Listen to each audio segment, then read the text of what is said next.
Pas lanjut lagi ngopi, suara itu tetap masih ada kan. Penasaran sama gue senterin juga. Memang nggak ada. Yang tadi awalnya suaranya dari bawah, tiba-tiba pindah suaranya ada di atas.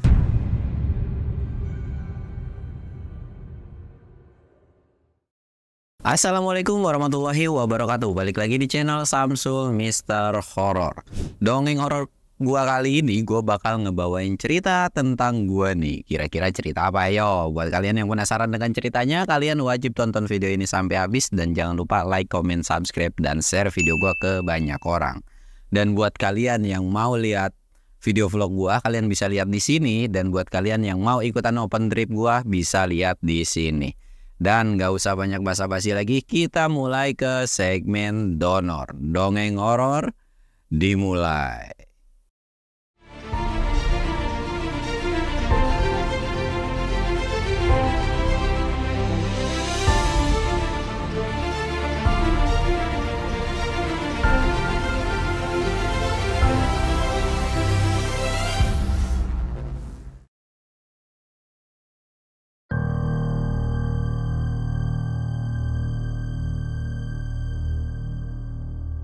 Oke cuy, sebelum masuk ke ceritanya, kita bakal ritual kayak biasa. Kita sebat-sebat.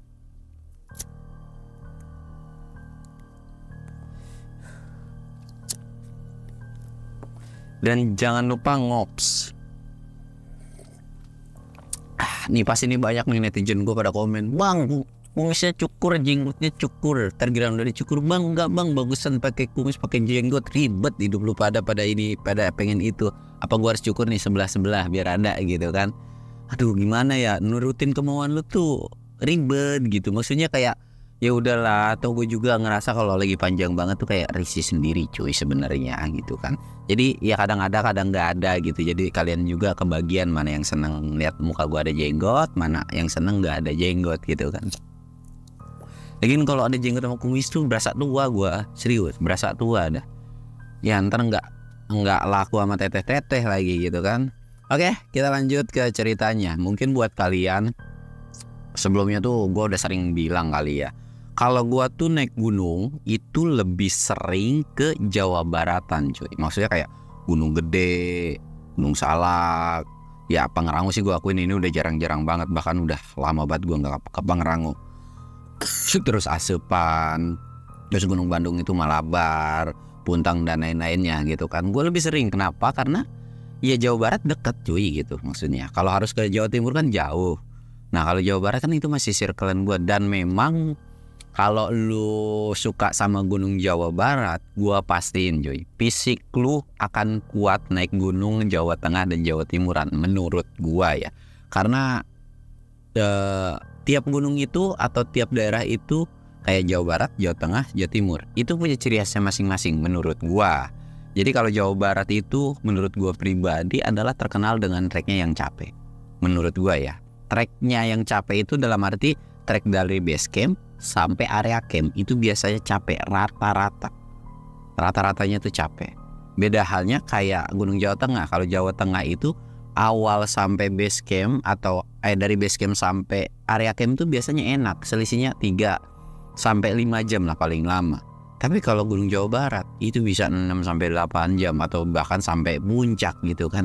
Kayak PR banget cuy itu gunung-gunung Jawa Barat. Ya walaupun gunung-gunung Jawa Tengah, Jawa Timur itu ada yang kayak gitu juga, tapi ya karena deket aja sih menurut gua. Nah, cerita yang gua bakal bawain ini adalah salah satu gunung yang ada di daerah Bandung, yaitu Gunung Puntang cuy. Gua nggak tahu ya sekarang itu udah dibuka atau enggak, walaupun gua sering lihat beberapa postingan udah ada yang bisa ke Puntang. Entah benar jalurnya dari Puntang, entah mereka lintas dari Sangar, gua nggak tahu ya. Tapi setahu gua, berita yang gua dengar dari belakangan ini tuh bahwa Puntang itu ditutup dari bawahnya. Kalau sampai sekarang gitu ya, tapi nggak tahu juga ya. Buat kalian yang punya info Gunung Puntang, kalian bisa komen di bawah ini. Dan siapa tahu gue pengen banget sih ke Puntang lagi, nggak mau lintas dari Sangar gitu, tapi pengen naik dari bawah sampai atas tuh dari Puntangnya gitu kan. Oke, kita bakal mulai. Jadi awal-awalnya itu gue mau naik berdua cuy sama temen gue gitu kan. Kita sebut aja namanya si Kuncen. Kuncen ini memang salah satu temen gue yang bisa dikatakan ya nggak lemah dalam pendakian. Memang beberapa kali juga dulu sering ikut pendakian. Orangnya juga nggak penakut kayak gua, dia jauh lebih berani daripada gua gitu kan. Dan itu kebetulan kita pas lagi liburan aja sih. Lagi liburan, akhirnya kita mutusin lah buat naik ke Gunung Puntang. Kondisinya pada saat itu pun dadakan cuy, bisa dikatakan random lah. Kita tuh sebenarnya mau pulang ke Jakarta. Cuman ketika mau pulang ke Jakarta tuh kayak masih punya 1 hari kan gitu. Jadi pagi-pagi tuh kayak naik gunung yuk. Karena memang jarak dari rumah temen gua ini atau dari lokasi tempat kita tidur ini ke Puntang itu deket cuy. Mungkin sekitar 1 jam lah, 1 jam atau 1,5 jam itu kalau naik motor kan. Jadi kayak boleh, toh juga kita bawa perlengkapan gitu kan, karena memang habis naik dari salah satu gunung juga gitu. Boleh yuk, gas gitu kan. Ya udah gas nih kita nih. Gas, cuman dalam arti awal-awal tuh kita langsung beli logistik dan lain-lain gitu kan. Ya namanya juga kita gitu. Jadi beli logistiknya mas sebentar, mampir-mampirnya yang lama gitu. Mampir ke sana lah, mampir ke sini, kadang-kadang ngobrol, lupa ada temen yang belum kedatangin gitu kan. Sampai akhirnya sampai jam 12 siang. Sampai jam 12 siang kita ngerasa udah kesiangan, akhirnya ya udah kita langsung buru-buru dan kita lanjut jalan. Singkat ceritanya sampai sekitaran jam 2 itu di kaki gunung. Nah, ketika udah sampai di kaki gunung ini cuy, gua tuh niatnya tuh mau langsung trekking, tapi ada yang lupa. Lu tahu apa yang lupa? Gas. Lu bayangin. Gas itu ketinggalan atau lupa dibeli. Dari situ kan kelimpangan, aduh gimana nih. Akhirnya mau gak mau salah satu dari kita ngalah buat yang namanya ya udah cari gas gitu kan ke bawah lagi. Udah tuh teman gue si Kuncen ini dia pergi ke bawah nyari gas dan gue stay di base camp. Iseng-iseng gue nanya nih kan sama orang-orang yang di situ, bang ada yang naik nggak? Ada yang naik nggak gitu kan? Ada sih bang, tadi yang tektok kayaknya mungkin udah arah turun gitu kan. Dan kalau untuk yang ngecamp mungkin ada sekitaran 1 atau 2 rombongan lah kurang lebih, dan itu pun jumlahnya tuh dikit-dikit, maksudnya kayak sekitar 3-4 orangan gitu. Oh gitu ya, ada bang makasih infonya. Ini mau naik ya? Iya. Berapa orang? Berdua doang sih bang. Hati-hati ya, udah biasa kan, maksudnya kayak nanya bla bla ya. Gue jawab sih udah biasa aja gitu kan, biar dipermudah. Ya bang udah biasa kok. Ya udah tuh dari situ kita ngobrol-ngobrol, nggak ada sesuatu yang aneh juga, dan singkatnya ini orang datang teman gue. Nah kondisi datang gitu ya memang agak susah katanya nyarinya, entahlah agak susah atau gimana kan. Jadi dia udah selesai dapetin gas itu mungkin sekitaran jam 3 lewat, hampir mau setengah 4 kan, dan itu udah kesorean juga. Sedangkan estimasi untuk nyampe ke area camp itu tuh bisa dikatakan 4-6 jam tergantung lah ya. Ya mau gak mau kan, akhirnya mutusin berangkat itu setelah asar. Setelah si Kuncen sholat asar, kita langsung mulai berangkat gitu kan. Nah untuk Gunung Puntang sendiri setahu gue itu, kalau yang lain kan posnya 1, 2, 3, 4. Nah Puntang itu beda cuy, 4, 3, 2, 1. Jadi dari pos yang paling tinggi atau nomor urutan paling tinggi baru ke nomor yang rendah. Setahu gue dulu tuh kayak gitu kan. Dari situ kita awal-awal itu kita ngelewatin yang namanya perkebunan kopi. Ya di awal-awal mah masih normal karena memang ya gimana ya, masih terbuka lah.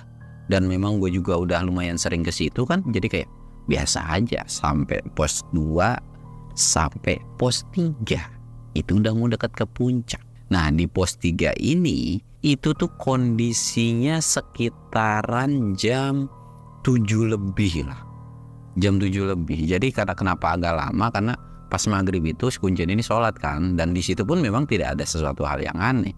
Nah sampai di pos 3 ini kita berhenti, dan gue mutusin untuk bikin kopi. Karena gue udah tahu dari pos 3 sampai area camp atau sampai puncak ini jaraknya tuh dikit lagi lah, mungkin paling lama-lamanya tuh kita 1 jam lagi gitu kan. Kita ngopi-ngopi tuh berdua. Pas lagi ngopi-ngopi ya kita ngobrol gitu kan, bahas-bahas sesuatu hal yang gak jelas, bahas-bahas ngayal-ngayal sesuatu hal yang gak mungkin. Gue nanya ke si Kuncen, Chan, apaan? Gimana ya? Ah gak jadi dah. Dari situ memang gue pada saat itu random aja cuy, random aja gitu kan. Apaan sih lu gak jelas gitu? Ah gak apa-apa. Nah ketika gue bilang gak apa-apa cuy, dari bawah itu ada suara langkah, gak tahu siapa jalan. Kuncen langsung bilang, Lah ada pendaki lain nih, nengok ke belakang, tapi nggak ada handlamp, nggak ada wujudnya gitu kan. Lu aneh-aneh aja, udah apa jangan ditengok. Ya kirain kan ada orang gitu kan. Udah nggak usah ditengok. Udah tuh kita lanjut lagi ngopi. Pas lagi lanjut lagi ngopi, suara itu tetap masih ada kan. Penasaran sama gue senterin juga.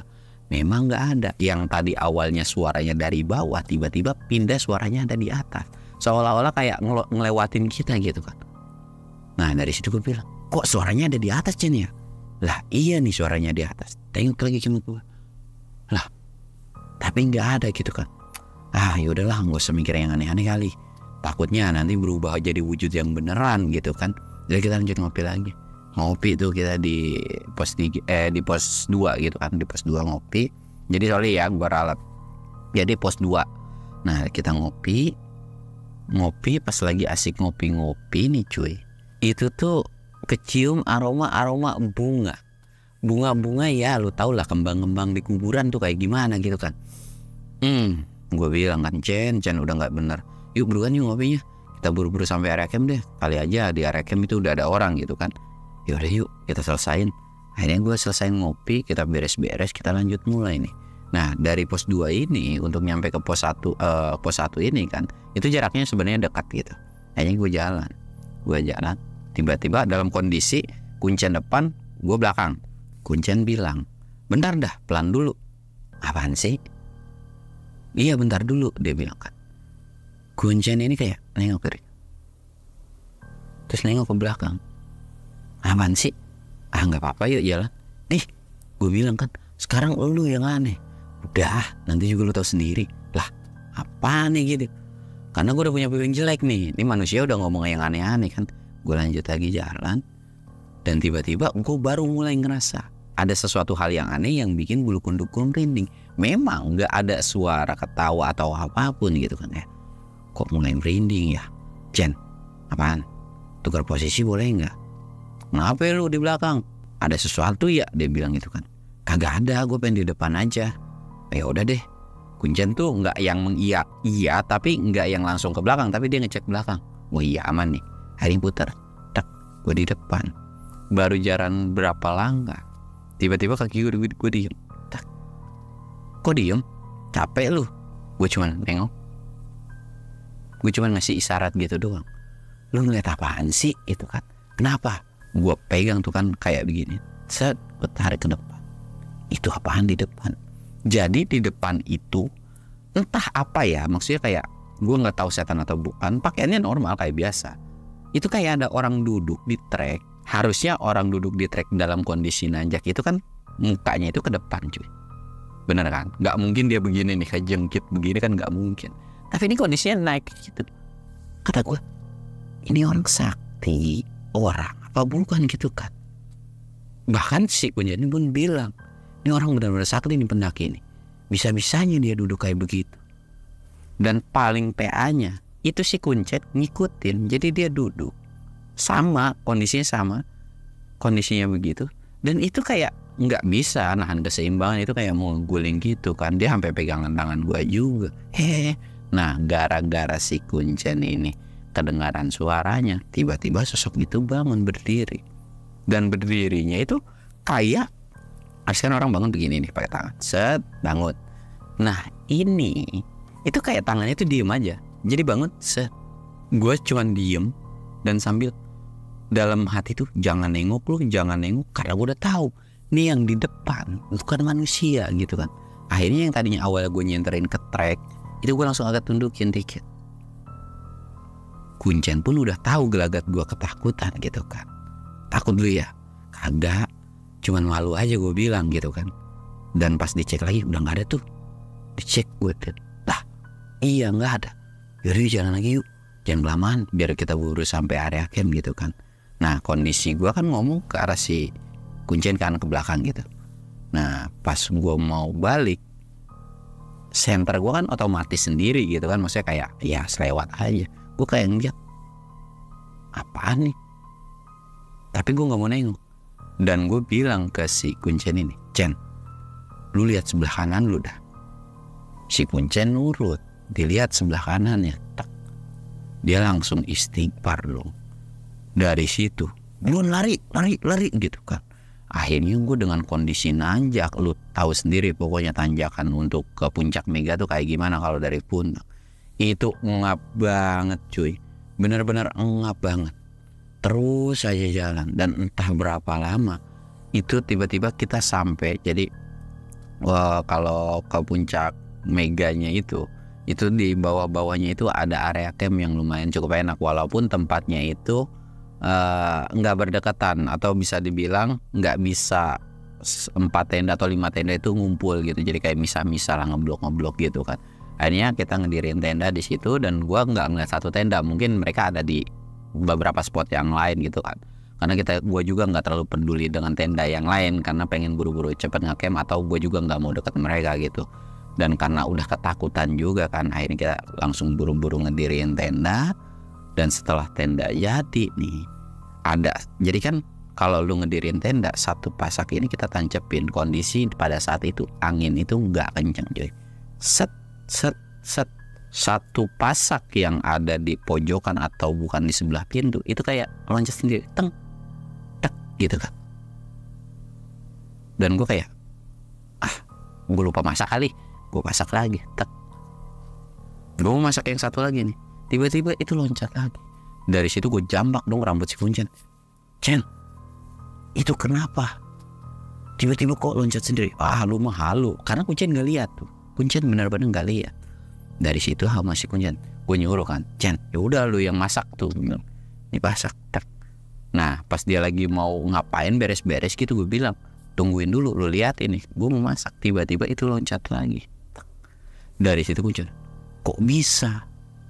Dia sampai nyenterin, gak ada sosok makhluk yang kayak ngelepas gitu. Kok bisa ya? Mungkin gak mau dipasak kali, udahlah biarin aja. Ya kali ya gak mau ya. Ya udahlah biarin aja. Akhirnya setelah itu kita masuk ke dalam tenda. Kita langsung masak-masakan. Masak-masak pada saat itu pun gua nggak yang terlalu mewah-mewah ya. Maksudnya kayak masak cuman sarden, terus bikin nasi, tetap masih bikin nasi, cuman bikin sarden doang. Terus sama ya ala masih ada makanan yang sedikit mewah, makanan jadi itu kayak rendang yang udah jadi. Nah udah di situ kita makan, selesai makan nih kita ngerokok kan. Si Kuncen ini bilang, nggak asik nih ngerokok dalam tenda, ngerokok di luar aja mumpung bintangnya lagi bagus. Ya memang kan kondisi pada saat itu tuh cerah kan. Ya udah yuk, gua keluar nih berdua. Kondisi dari area camp gua ke atas itu bukan puncak ya, maksudnya masih jajaran puncak itu deket kan. Di atas yuk, nih bawa matras gue satu, dia bilang, kita duduk di atas. Oke, gue bilang, bawa tuh sambil bawa kompor satu, bawa nesting, bawa kopi. Dan pada saat itu memang nggak terlalu dingin juga, jadi gue cuma sarungan doang, gue pakai sarungan aja. Nah udah ngegelar matras, kita duduk ngobrol saling hadap-hadapan. Pas lagi ngobrol, kita lagi bikin kopi, si Kuncen kondisinya ngadep ke gua ngadep ke dia. Gua sama-sama diem. Karena kenapa? Gua ngeliat di belakang si Kuncen itu ada yang jalan. Dan begitu pun si Kuncen ngeliat di belakang gua itu ada yang jalan. Entah siapa ya. Karena kondisinya kayak masih jauh, tapi kelihatan siluet orang jalan itu. Karena headlamp tuh pada saat itu nggak yang jauh-jauh banget cuy. Ya kayak, siapa? Gua sama si Kuncen itu barengan bilangnya, di belakang lu ada yang jalan. Gua berdua sebenarnya nggak mikir yang aneh-aneh, karena ini jalan kan, mungkin dia pun masih melakukan hal yang sama kayak kita, entah yang di sono lagi pipis atau yang pipis. Akhirnya ya udahlah kita agak melipir sedikit, narik, ngasih space jalan gitu kan. Ditungguin terus, itu orang jalan seolah kayak jalan di tempat. Ini orang kok jalan kagak nyampe-nyampe ke kita ya? Apa memang dia lagi balik di situ aja? Gua sama si Kuncen akhirnya tukeran tuh dalam arti gua ngeliat ke belakang, dia pun ngeliat ke belakang. Coba deh lu lihat ke belakang. Ayo gua penasaran kan, gua ngeliat. Itu jaraknya deket banget cuy. Ya bisa dikatakan dekat lah. Yang awalnya itu kayak manusia normal, tapi pas gua ngeliat ke belakang, gua sama si Kuncen itu langsung ketakutan. Kenapa? Gara-gara yang gue lihat awalnya kayak manusia atau kayak pendaki, itu tiba-tiba berubah jadi kayak sosok putih, itu kayak kunti. Dari situ gue cuman bilang, Cen, kok jadi cewek ya?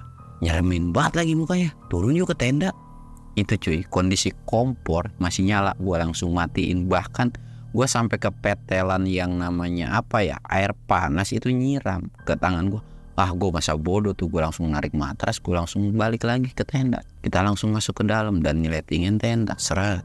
Gue bilang, kan itu tuh resikonya kalau kita malam-malam nongkrong di situ. Ya kan kita juga agak tahu, kirain mah udah di bawah doang.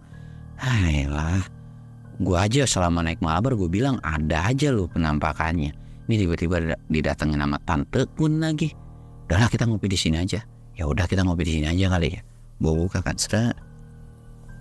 Kondisi tenda gue itu ngadep ke bawah atau ngadep ke jalur mau turun. Di bawah itu ada Kunti lagi sama. Kondisinya sih memang gak ngeganggu, gak ketawa cekikian kayak biasanya, kayak diem aja. Gue bilang, anjir, ini ngapa ngeliatin terus, ngapa merhatiin terus gitu kan, kayak wah udah gak bener nih. Dari situ tapi gue udah cuek lah, maksudnya kayak ya udahlah, toh juga sosok ini gak terlalu ngeganggu banget kan, maksudnya kayak gak yang ketawa terus tiba-tiba ngedeket parah gitu, udahlah biarin. Cuman tetap aja minder mah ada, atau malu sama si Kunti itu ada cuy. Jadi gue tutup tenda tapi dengan kondisi nggak tertutup banget, jadi bagian bawahnya doang gue buka.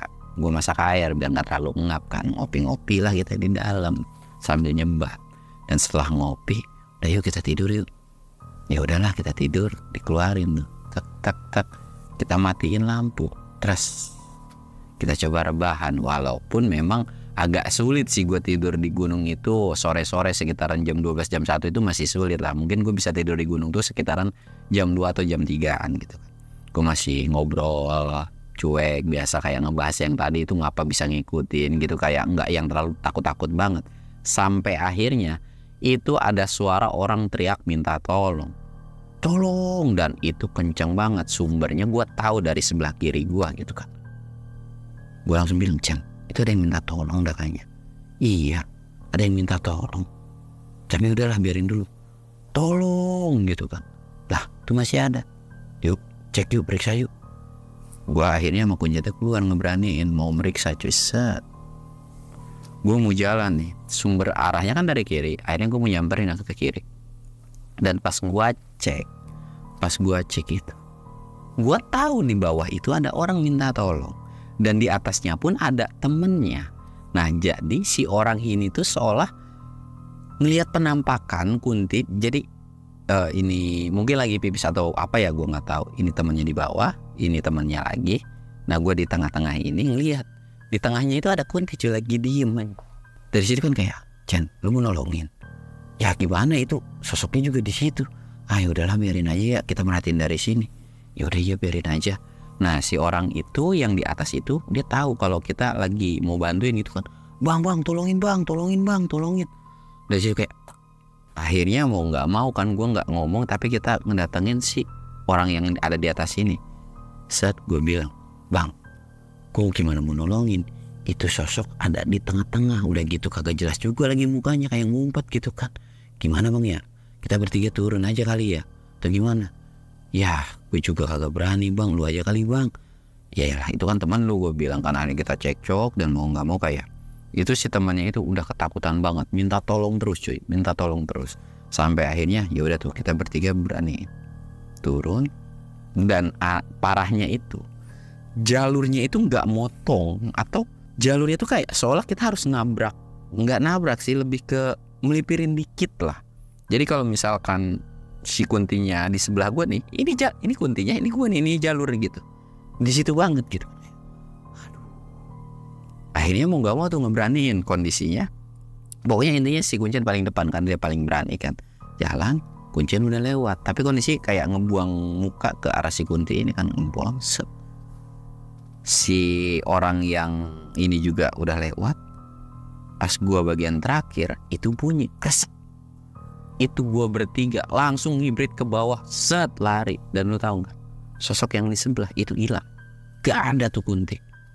Dari situ, anjir, kok hilang? Langsung narik si satu temen itu, langsung tarik ke atas, langsung dibawa ke tenda kan. Dan pas udah di atas ke tenda itu ditanya, lu ngapa sih bukan jauh banget gitu kan. Ya kan gue agak tahu, orang gue berasa jalan cuman 5 atau 7 langkah sih buat, tapi tiba-tiba jauh banget gitu kan. Terus ngapa lu bukannya lari ke atas? Ya gue takut aku tiba-tiba dipegat gitu, atau takut tiba-tiba dicekek. Gue cuman bilangnya kan kagak ada sejarahnya manusia dicekek sama demit. Udahlah tuh ya bang ya. Nah pas gue mau pergi itu ada sesuatu yang aneh cuy. Tiba-tiba nyium bau. Kok bau ya? Gue udah punya feeling jelek kan, bau. Dari situ si orang ini atau pendaki ini bilang, kayaknya gue belum cebok deh bang. Dari situ gue kesel sekesal-keselnya sama si Kuncen tuh, kayak buset bang, lu bisa-bisanya kagak cebok, pantesan bot tai, gue bilang gitu kan. Itu pun temennya pun sampai murka, bahkan sampai kesel kan. Wah geblek lu bang, udahlah bodo amat. Akhirnya kita ngobrol sebentar sebetulnya, dan disitu pun kita tinggalin, dan si temennya mungkin cebok gitu kan. Gue pergi lagi ke tenda gue gitu. Kita pun sempat kenalan dan tahu nama mereka berdua gitu kan. Pas gue mau pergi nih cuy, ada satu kunti, kondisinya di sebelah tenda gue itu lagi diem aja, gak bersuara lagi cuy. Dalam hati gue, ini kunti ganggu kali ya, atau gak ada suara, atau punya disabilitas gitu kan. Kayak kok aneh banget gitu.